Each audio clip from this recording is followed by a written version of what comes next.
Bayatı Şiraz. Mirzə Kazım bəy öz xatirələrində yazır ki, atam mənə qəribə bir əhvalatlar danışmışdı.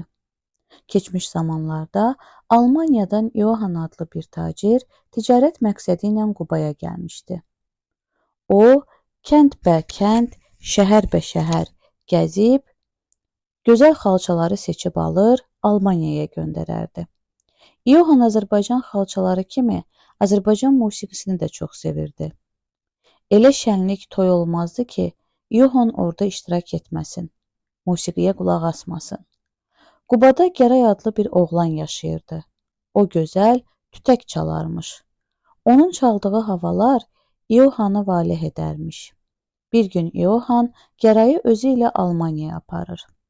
Gəray Almaniyanı şəhər bə şəhər gəzir, öz tütəyi ilə almanları heyrətə salırmış.